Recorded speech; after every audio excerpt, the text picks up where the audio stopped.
Hi everyone, and thank you for joining us today. I'm pleased to be able to introduce Barbara Stussman and Brian Walitt to talk about post-exertional malaise characterization from a new publication that came out from NIH recently. A little bit about their bios. So Barbara joined the NIH in 2010 as a statistician. She has 30 plus years of experience in qualitative research and questionnaire development, and provides guidance on qualitative studies to NIH staff and grantees. She has served as an associate investigator on several clinical center protocols and recently conducted focus groups and qualitative interviews with ME/CFS patients as part of the large multi-agency study overseen by Drs. Walitt and Nath. Previously, she interviewed fibromyalgia patients and healthy volunteers about pain ratings in response to experimental pain. Before joining NIH, Barbara worked at CDC's National Center for Health Statistics for 20 years, and while there, led the development of large questionnaires fielded on the National Health Interview Survey. She conducted qualitative interviews and focus groups with various patient groups and healthy volunteers. Barbara Stussman has done extensive quantitative analysis using national health surveys and is the author and co-author of numerous peer-reviewed scientific publications. It sounds like you ought to come and work with us actually on the, Barbara, on the development of the registry and some of the surveys we've been doing there. So we should follow up on that. Also pleased to be joined today by Dr. Brian Walitt. He's a researcher at the Division of Intramural Research within the National Institute for Nursing Research and the National Institute of Dental and Craniofacial Research at the NIH. He oversees intramural clinical protocols and is the lead clinical investigator on the NIH post-infectious ME/CFS study and the NINDS Natural History of Post-COVID-19 Convalescence Study. Dr. Walitt has been awarded multiple honors at the local and national level in recognition of his research. So welcome to you both, and I'm excited today to hear the presentation. Thank you so much. Perfect. So thank you so much for that introduction. We're really pleased to be here today, and we appreciate the invitation. And as you said, we'll be talking about our new publication, Characterization of Post-exertional Malaise in Patients with ME/CFS. So in terms of what we'll talk about today, Brian will talk first today, and he'll talk about the NIH ME/CFS clinical study. He'll also talk about post-exertional malaise, or PEM. He'll talk about the cardiopulmonary exercise test, or the CPET. And then I'll talk about qualitative research in general. I'll talk about our focus group study objectives, previous relevant research. I'll talk about our focus group study methods and our focus group study findings. And then I'll hand it back over to Brian, and he'll talk about the implications and next steps. All right. So I imagine many of you are familiar with the study Myalgic Encephalomyelitis Chronic Fatigue Syndrome at the National Institutes of Health, as seen here, published on clinicaltrials.gov. This effort started in 2016 to deeply phenotype and try to get a better understanding of the biologic underpinnings of ME/CFS. Of course, it's easy enough to say that, but to study ME/CFS really requires to understand its essential features in order to identify it and ensure that you are actually studying ME/CFS. And so we look back at the variety of diagnostic criteria that are used to identify ME/CFS. And in 2016, the most current version of the criteria really would be the 2015 Institute of Medicine diagnostic criteria. And this diagnostic criteria has three essential features that are required in order to even consider ME/CFS as a diagnosis. It requires first a substantial reduction or impairment in the ability to engage in pre-illness levels of activity.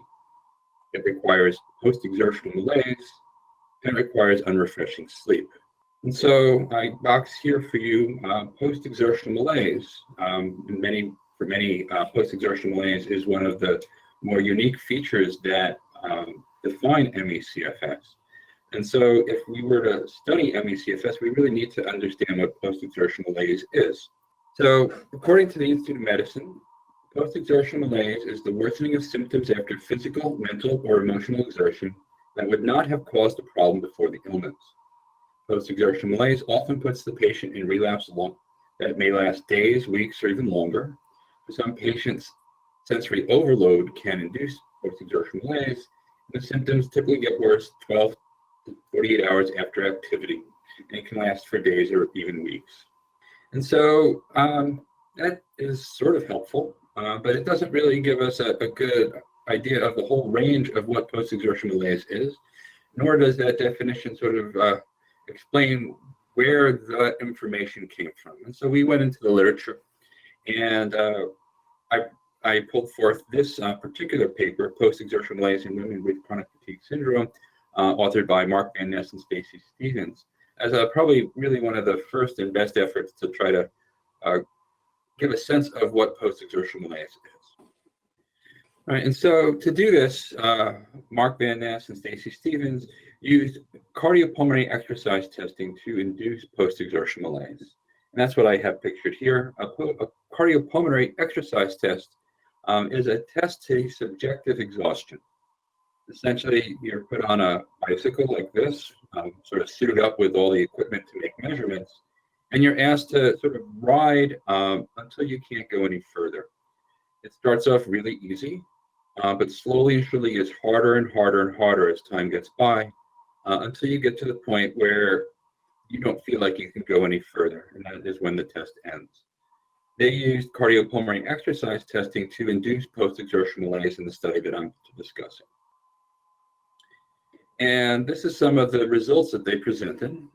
You can see on the bottom line, the x-axis, numbered from 1 to 9, are a variety of different symptoms, including fatigue, lightheadedness, pain, cognitive dysfunction, headaches, nausea, weakness, instability, insomnia, and sore throat and swollen glands. And just looking quickly, you can see there's clearly differences between the healthy controls versus the CSF patients that they looked at. You can see that there are 3 different colored bars. The black bar is immediately following the CPET, of how they felt. The white bar is the next day, and the gray bar is beyond the next day, up to like 5 days. And so when you look at this table, you can see how profoundly different they are. And you can see that while in healthy volunteers, they may be fatigued a bit immediately after the exercise, they don't really have a whole lot of other symptoms. And after that, their symptoms resolve pretty quickly. That's in comparison, the box around the CSF participants, you can see that the exercise induces a whole range of different symptoms that don't quickly resolve. And in fact, things like pain and cognitive dysfunction in this experiment actually get worse over time, not better. And so as part of our larger NIH study, we wanted to include an exercise stress experiment. And the goal was to administer a provocative exercise stress, such as the CPET, to induce post-exertional malaise. And then as we do that, to make serial measurements of the participants over a period of time to get a sense of what's really happening. And the types of measurements we wanted to make were subjective measurements of the experience of the participants, objective physiologic measurements, say total body energy use, and collection of biologic specimens over a period of 72 hours. And the different measures we use include a qualitative interview to get at the essence of post-exertional malaise, questionnaires to get at the severity of different symptoms, blood to look at a whole bunch of markers that we can look at using bench technologies, salivary cortisol. We wanted stool to look at alterations in the microbiome and micronutrients after exercise. And this picture is a vintage picture of the metabolic chamber at the NIH from the 1950s. It's been updated a little bit, but the technology is still the same. The metabolic chamber is a room that you can put a person in, and you can very accurately measure the amount of energy that they're using at any moment in time.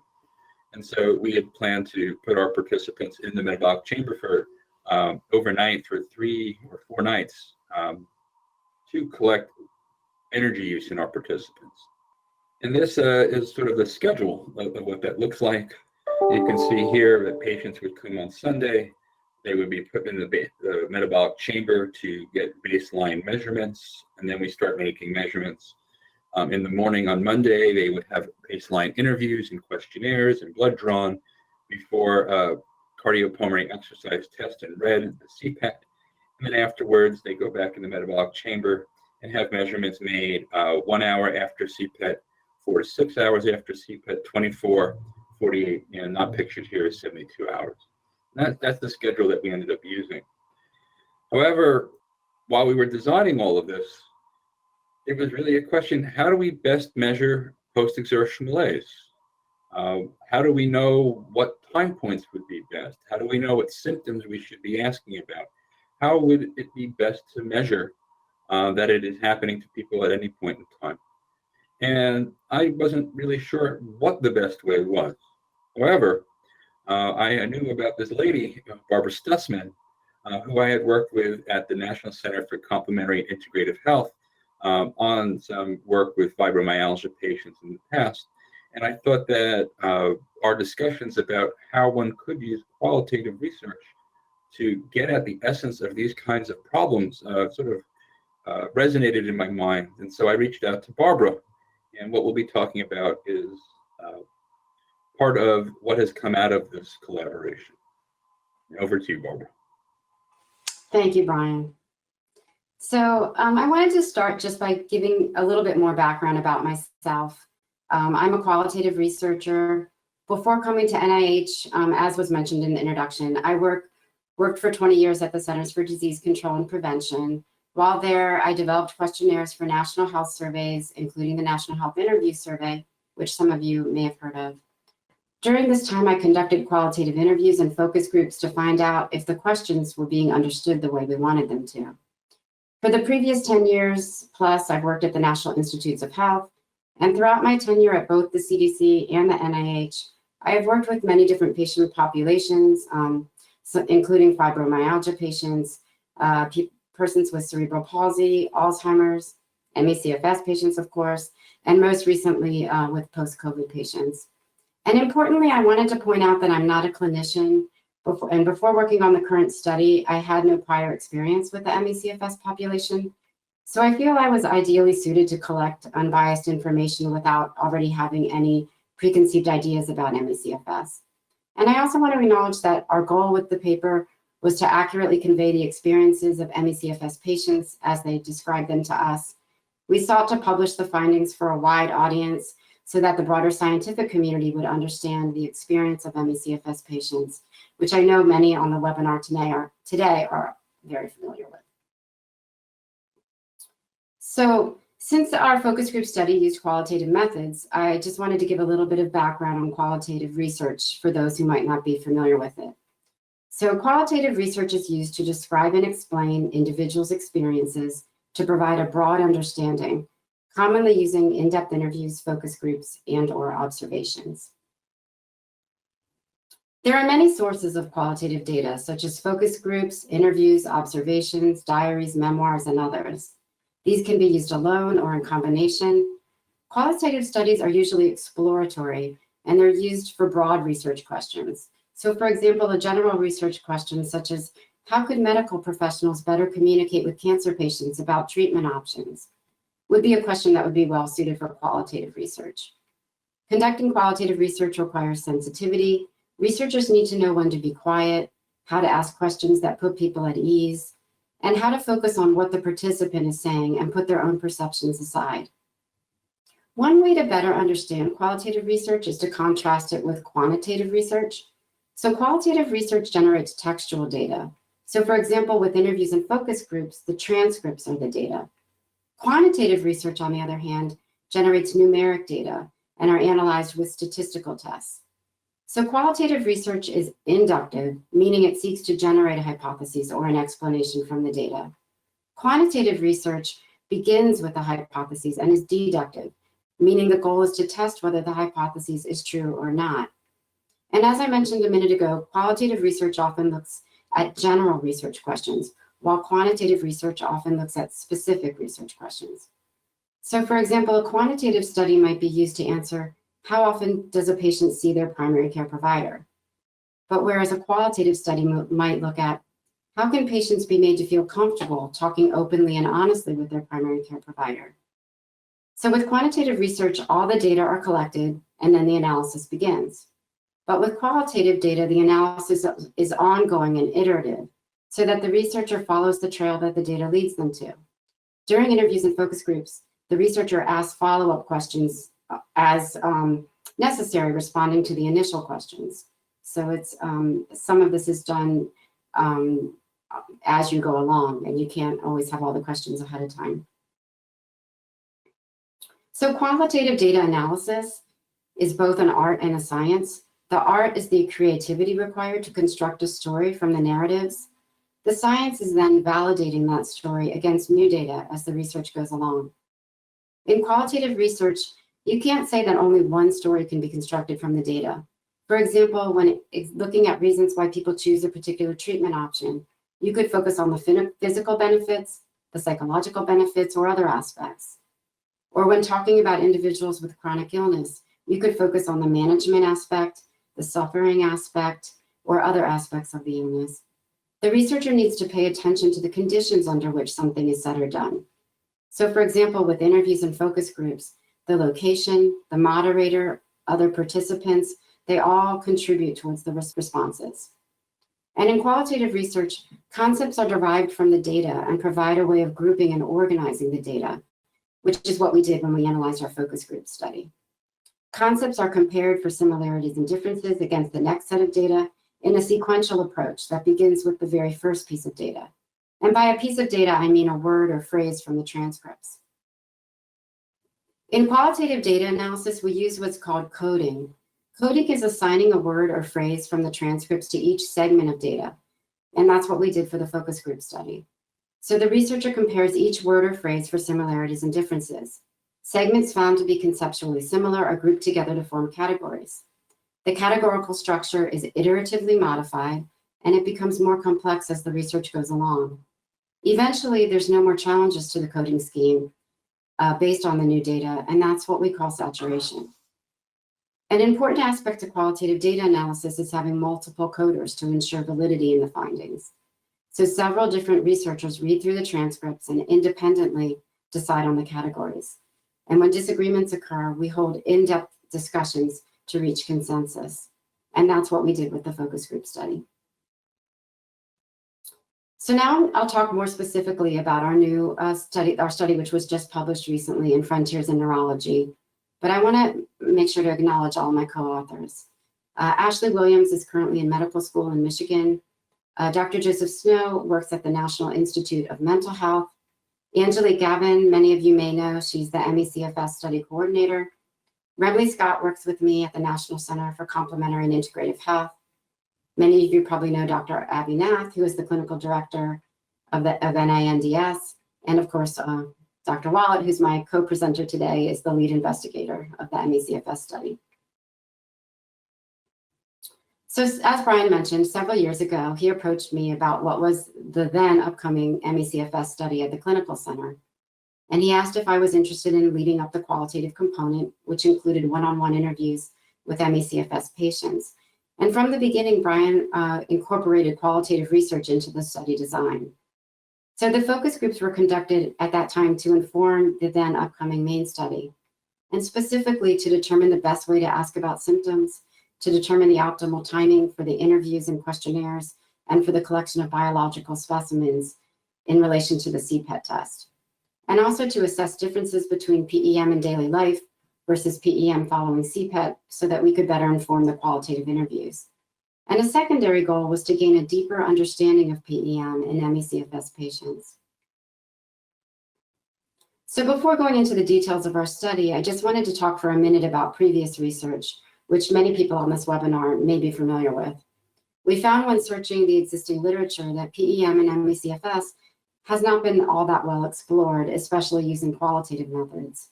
But we did find some previous studies, and these studies showed that patients describe PEM as all-encompassing and debilitating, that there is a significant negative impact on the well-being of patients with ME/CFS, and that PEM can be triggered by basic daily activities, including bathing, dressing, toileting, and reading, among many other things.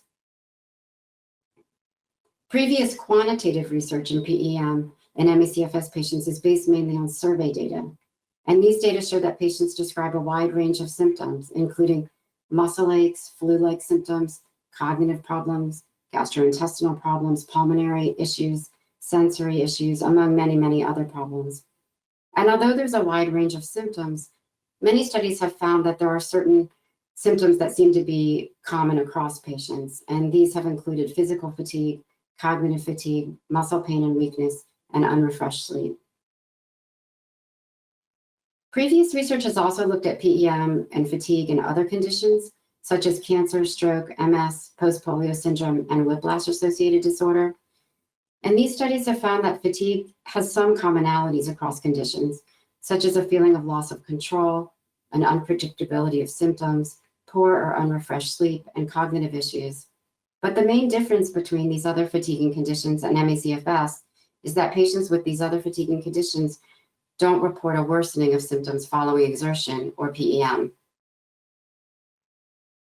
So for the current study, we sought to foster detailed discussions via focus groups in which ME/CFS patients use their own words to describe PEM, both in their day-to-day lives and following the CPET test.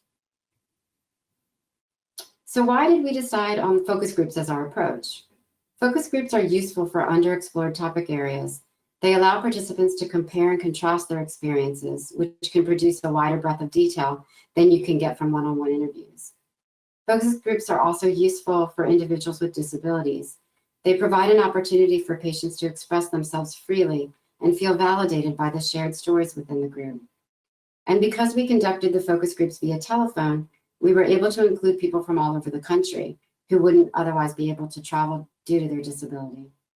And additionally, because many ME/CFS patients have cognitive limitations, we encouraged participants to take breaks as necessary throughout the focus group phone calls. So we conducted 9 total focus groups with 43 participants. Each group had from 4 to 7 participants, and they were conducted from November 2016 through August of 2019, and they ranged in length from 1.5 to 2 hours. All focus groups were conducted over the telephone by me, with help from 3 of my co-authors, Angelique Gavin, Remley Scott, and Ashley Williams. And all focus groups were recorded and transcribed.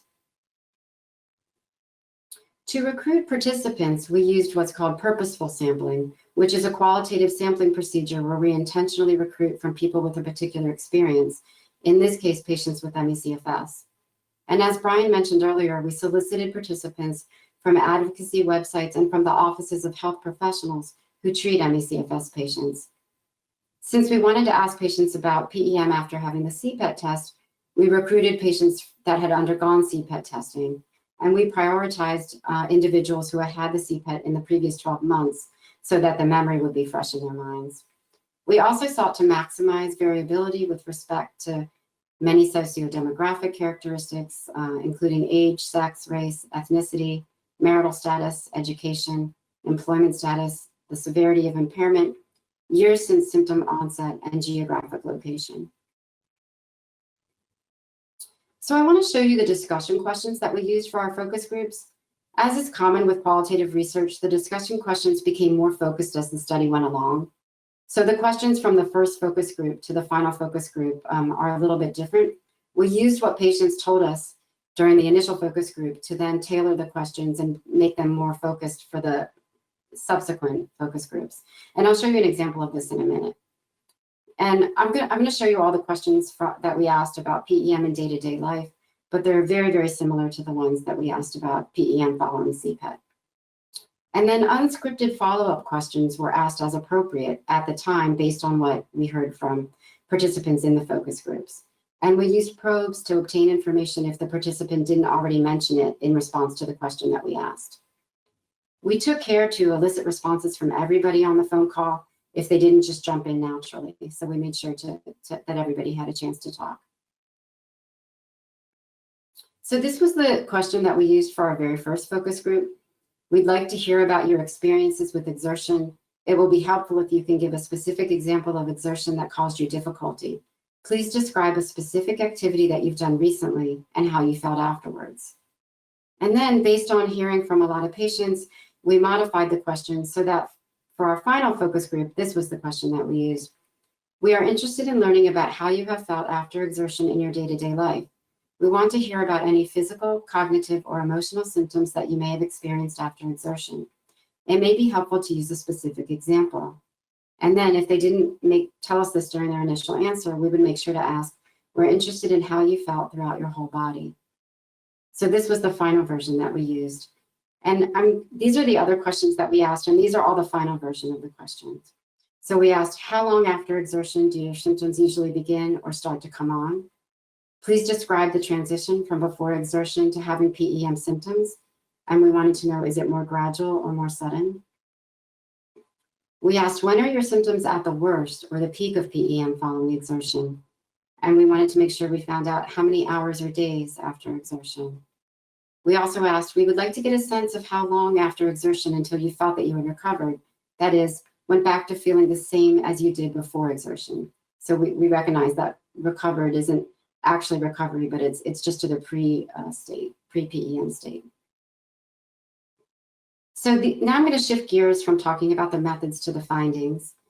This slide shows what we were able to achieve with participant demographics, which tend to follow the patient population. Of note, nearly half of participants, or 42%, reported that they spent most of the time in bed versus those who do not spend most of the time in bed. So we were able to have some severely impaired individuals in our groups. But I want to point out that a limitation of our study is that we couldn't include people who are most severe, who wouldn't be able to participate even with taking breaks if they weren't able to due to their disability. So now I'll go through the emergent themes that we found through the analysis of our textual data from the transcripts. Several themes emerged, including triggers for PEM, symptoms of PEM, recovery from PEM, ways to manage PEM, and differences between PEM in daily life versus following the CPET test.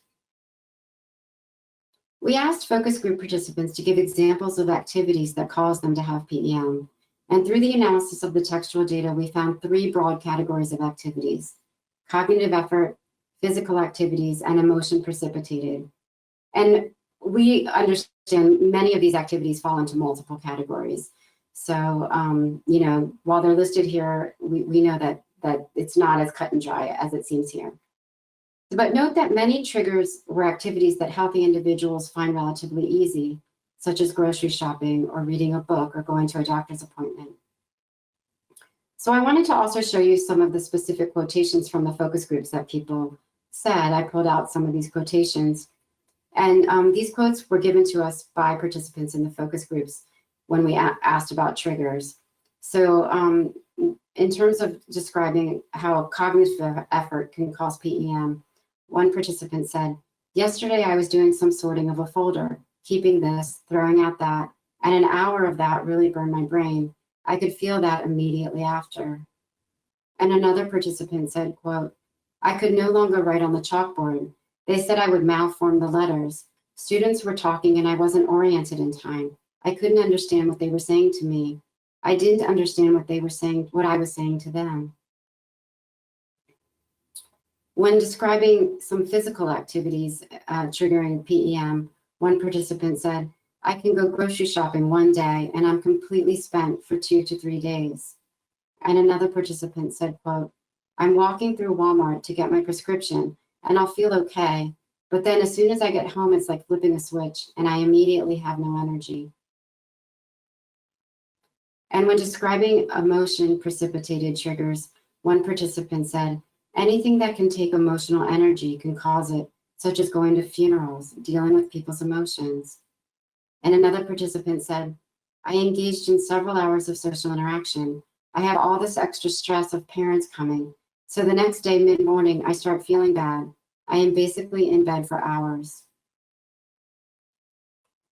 Another theme that emerged was that in order to understand PEM, it's crucial to know where the individual started, or that is the patient's pre-exertion baseline. Patients described how ME/CFS symptoms are pliable, subject to frequent changes, and how back-to-back exertion can compound symptoms. This is particularly important for evaluating PEM after CPET. Many patients described how they traveled a long way to get to the site where the CPET evaluation took place, and many were already experiencing PEM symptoms before the test even began. And here's a quote. I had to travel several days across a number of states, and I had to fly and all that. So it took a lot out of me to get to the site of testing. So I was feeling worse than a typical day for me by the time I got to the test site. So as I showed you earlier, we asked patients to describe symptoms they have experienced after exertion. And we asked the questions open-ended rather than using predetermined categories as they do in survey data. So the symptoms here are displayed in this word cloud, and the size of the font is directly proportional to the % of participants who reported the particular symptom. So if you look at the word cloud, you can see that there's an incredibly wide variety of symptoms. But you can also see that there are certain symptoms that were mentioned by more participants than others, such as exhaustion, difficulty thinking clearly, and muscle pains and aches. This word cloud shows the symptoms of PEM following CPET. So you can see the symptoms are actually really similar to the PEM in day-to-day life. And even the symptoms that were mentioned by the most participants, you still see that exhaustion, difficulty thinking clearly, and muscle pains and aches were mentioned by the most participants. So based on the wide variety of symptoms that we found in these data, participants in the main NIH study are asked to rate a wide range of symptoms, including physical fatigue, cognitive fatigue, muscle aches, joint aches, headache, muscle weakness, and lightheadedness. So just to summarize PEM symptoms, we found a wide diversity of symptoms. But then within those diversity of symptoms, we found that some were more common than others, and particularly most participants mentioned exhaustion, cognitive difficulties, and neuromuscular complaints. So I wanted to show you some quotes of people when they were talking about these symptoms. One participant said, when talking about exhaustion, said, quote, "It took every ounce of energy I had to roll over in bed or to sit up on the edge of the bed or to walk to the bathroom. You're exhausted trying to take a shower." And another participant said, "Exhaustion, you know, people say, oh, I'm tired. No, it's not tired. This is so exhausted, I cry because I'm so tired and I cannot sleep. And when I do sleep, I don't feel like I've had any sleep." When describing the cognitive difficulties, one participant said, quote, "Not only do I have a hard time following stories and conversations, but when I'm at my worst with PEM, I have a really hard time talking because there's a delay in my brain. I can have a thought, but actually trying to produce the words and say something it makes sense is too much for my brain. I can't talk like a rational person." And then when describing neuromuscular complaints, one participant put it as, "I would say that probably one of the most challenging symptoms is that I have this terrible pain that is like a burning sensation all over my skin." And another participant said, quote, "The more disabling symptoms for me are pain and muscles don't work right. And sometimes I get scary neurological symptoms. My neck will get really stiff. I'll get terrible headaches." And another person said, quote, "There's different pains I go through, the heaviness, dull aches, burning, lactic acid, weakness, and then sometimes twitching." So we also asked participants, as I showed you, about the timeframes for PEM symptoms. We wanted to understand when they began, when they peaked, and when they subsided. So this graph shows the range in timeframes for PEM in patients' day-to-day lives. Onset ranged from immediate to 48 hours, with most participants perceiving a delayed onset. When we broke down the data further, we found that half of participants said symptoms began 12 to 48 hours after exertion. The range for peak in symptoms was immediate to 7 days after exertion. And when we broke the data down further, most participants said symptoms peaked or were at their worst within 48 hours after exertion. The range for recovery, or back to pre-PEM state, was from 24 hours to several weeks or months. And when we broke the data down further, most participants said the symptoms lasted between 2 to 7 days, with a few reporting as long as weeks or even months until they returned to their pre-symptom state. So this graph shows PEM following the CPET evaluation. The range for onset of symptoms for PEM following CPET was shorter than for daily PEM. And when we looked at the data more closely, we found that most participants said that PEM symptoms following CPET began immediately or within a few hours. And although the range for when symptoms peaked or were at their worst was similar for daily PEM and following CPET, most participants reported that symptoms peaked within 24 hours after CPET, which was sooner than for the daily PEM. And many participants reported that recovery from CPET was longer than for daily PEM, with some reporting that they never returned to their pre-CPET state.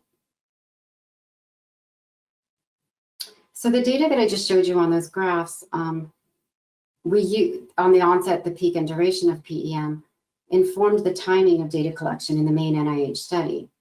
So most of these time points on this slide are used not only for the qualitative interview, but also for administering questionnaire data and for collecting biological specimens. So in the main study, we interview patients before they leave home so that we can account for the travel effects, 2 days after arriving at NIH, 1 hour before the CPET test, and then an hour, 4 hours, 24 hours, 48 hours, and 72 hours after the CPET test. And then again, we interview them several days after returning home to see how they're doing.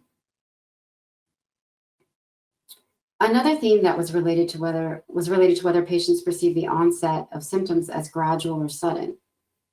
So what we found, like many other aspects of ME/CFS, is that responses varied.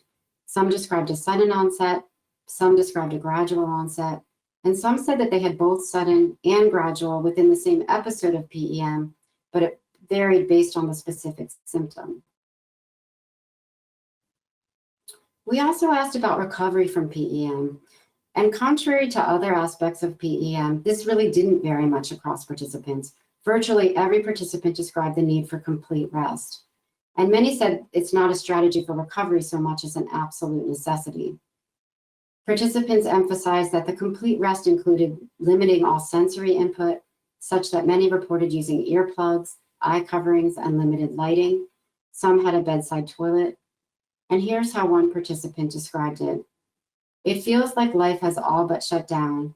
It's such a profound undercutting of everything that feels positive, everything that feels like you can make a movement out or forward or up. Somebody was talking about the need to lie down. It's not even just a need, it's an absolute necessity. And I think that PEM just courses through your body and steals everything away that you think of as lively. Another theme that emerged related to ways participants try to manage their activity to minimize the effects of PEM. Participants talked at length about the importance of pacing and planning ahead.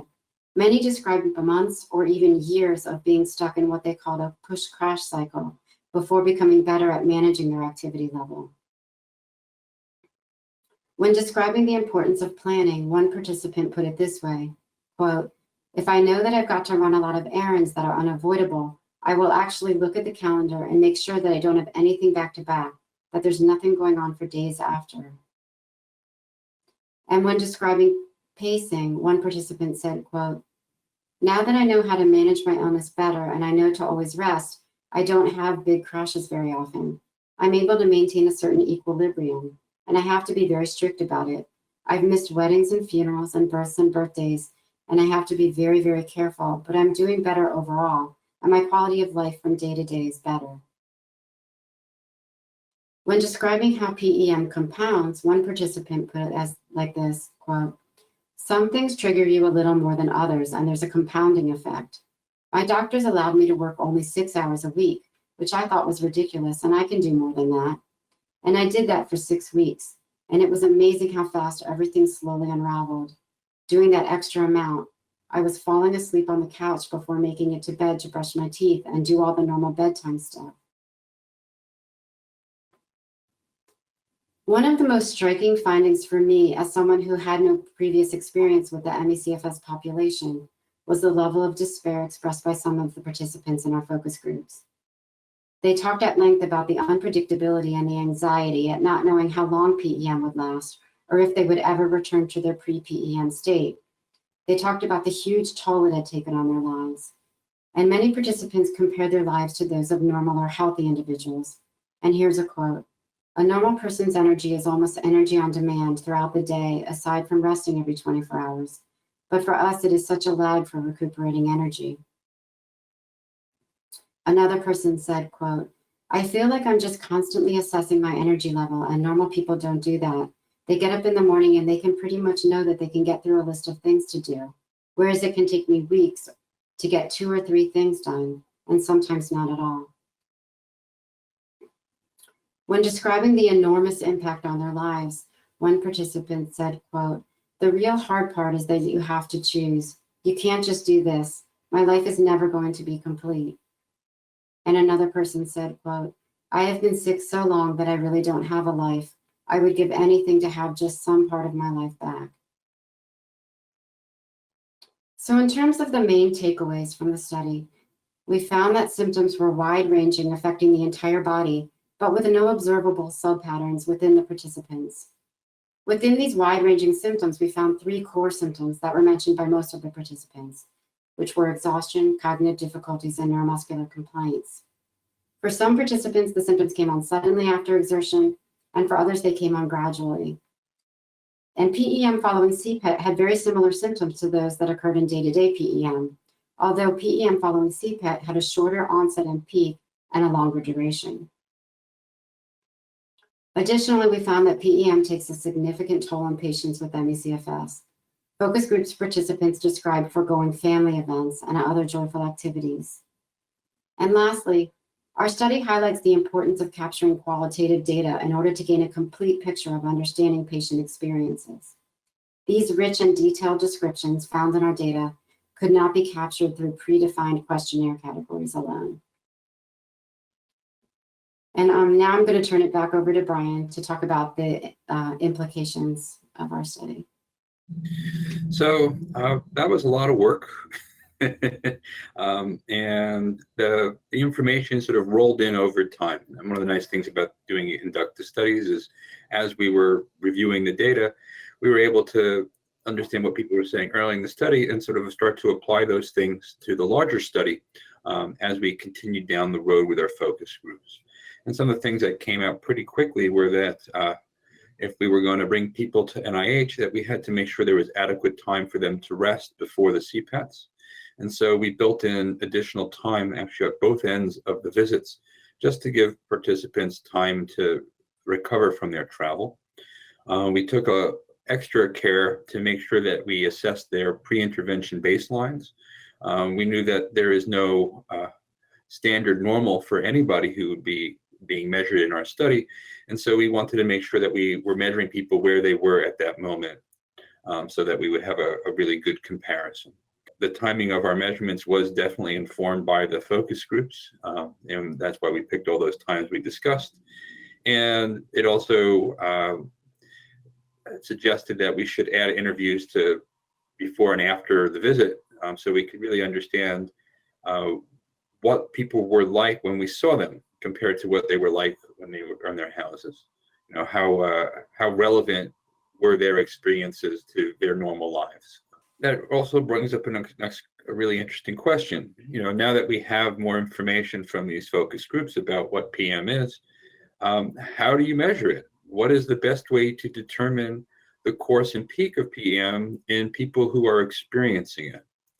And so we were able to take this information that we collected in focus groups to create targeted interviews to query about PM during our study. We've discovered that things will be interesting.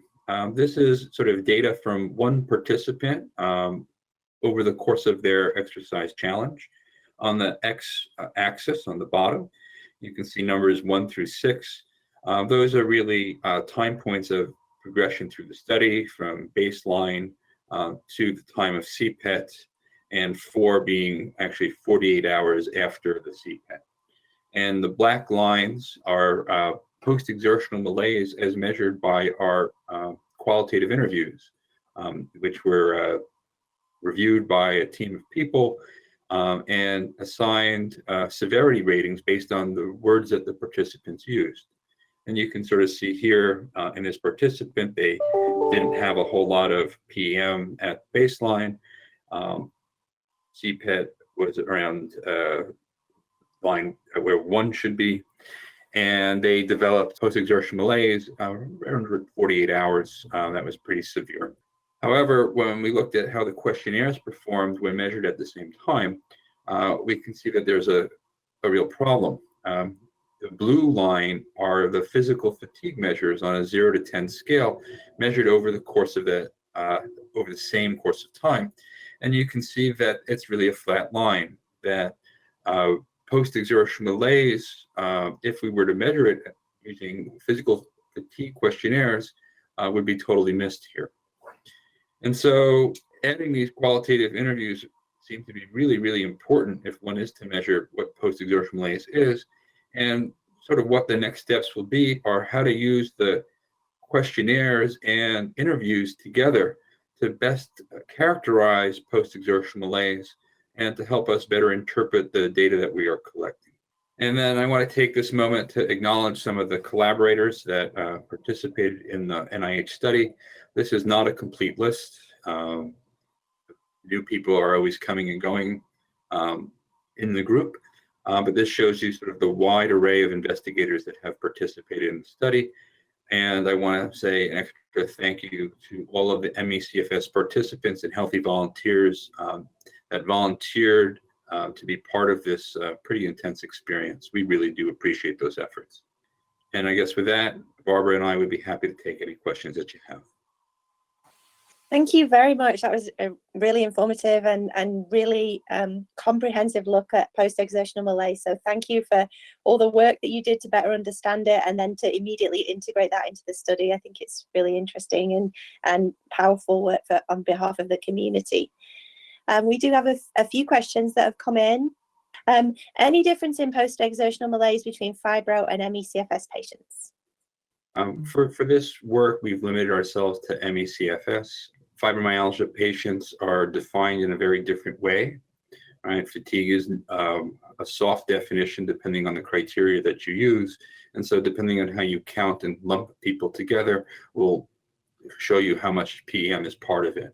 I would say that if you were to survey individual fibromyalgia using sort of like the 2016 criteria, which is the revised 2011, you would probably find that somewhere between 30 and 50% of participants would endorse post-exertional malaise.